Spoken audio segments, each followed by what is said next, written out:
কাঙ্ক্ষিত মুহূর্তটা হাতের মুঠোয় ধরা দিল যখন ম্যাচ শেষ হতে বাকি মাত্র মিনিট 10। লো সেলসোর অ্যাসিস্টে আর্জেন্টিনাকে গোল উপহার দেন লাউতারো মার্টিনেজ। বল জালে জড়ানোর প্রাণপণ চেষ্টা বারবার যাচ্ছিল বিফলে, কিন্তু অপেক্ষার ফল সুমিষ্ট হয়। 112 মিনিট তীর্থের কাকের মতো অপেক্ষার পর আকাশী নীল শিবির নেচে ওঠে বাঁধ ভাঙা উল্লাসে। মায়ামি গার্ডেন্সের রেফারির শেষ বাঁশিতে উচ্ছ্বাসের সুর খুঁজে পায় আর্জেন্টাইনরা। পৃথিবীর যে কোনো প্রান্তে থাকা আলবিসেলেস্তে সমর্থকের ঠোঁটে তখন বিজয়ের হাসি। গেল 3 বছর ধরে শিরোপার পোডিয়ামে চেনা ছবি এটা। স্পেনের পর ইতিহাসের দ্বিতীয় ফুটবল টিম হিসেবে টানা 3 মেজর টুর্নামেন্টে চ্যাম্পিয়ন আর্জেন্টিনা। 2021-এর কোপা আমেরিকা দিয়ে শুরু, এরপর 22-এর বিশ্বকাপ, আর এবার আরও এক কোপা শিরোপা আলবিসেলেস্তেদের। বাড়তি খরচ না করে আজই অর্ডার করুন ফুডি অ্যাপে। ফুডি।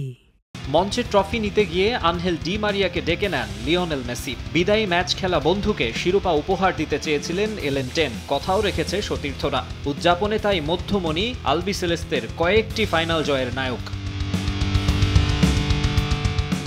শেষ হাসলেও শুরুতে অতটা আধিপত্য বিস্তার করতে পারেনি আর্জেন্টিনা। ইন্টার মায়ামিতে খেলায় মেসির সেকেন্ড হোম ফ্লোরিডার মায়ামি। তবে অতিরিক্ত দর্শকের চাপে প্রায় 1.5 ঘন্টা দেরিতে মাঠে গড়ানো ম্যাচে কলম্বিয়ান ফ্যানদেরই আধিক্য ছিল গ্যালারিতে। দর্শক সমর্থন পেয়েই কিনা শারীরিক শক্তি প্রদর্শনের পথ বেছে নেয় হামেস রদ্রিগেজ বাহিনী। প্রতিপক্ষের ওপর চড়াও হয়ে খেলে একাধিক গোলের সুযোগ তৈরি করলেও অবশ্য বল জালে জড়াতে পারেনি তারা। বারবার ফাউলের শিকার হয়ে ছন্দ হারায় আকাশী নীলরা। এমনকি পায়ে ব্যথা পেয়ে মাঠ ছেড়ে কান্নায় ভেঙে পড়েন মেসি। তবে ধীরে ধীরে গুছিয়ে নেয় লিওনেল স্ক্যালোনির দল। শেষ দিকে মুহুর্মুহু আক্রমণে তটস্থ করে রাখে কলম্বিয়ান রক্ষণভাগ। যদিও গোল না পাওয়ায় ম্যাচ গড়ায় অতিরিক্ত সময়ে, সেখানে শেষ হাসি আর্জেন্টিনিয়ানদের। টানা 28 ম্যাচ অপরাজিত থাকা কলম্বিয়া ডুবে যায় হতাশায়। আর চোট পেয়ে অঝরে কাঁদলেও ম্যাচ শেষে হাস্যোজ্জ্বল চেনা সেলিব্রেশনে মাতেন লিওনেল মেসি। সাফল্যের মুকুটে আরও এক পালক যুক্ত হল এলেন টেনের। মাকসুম আলম খান, সময় সংবাদ।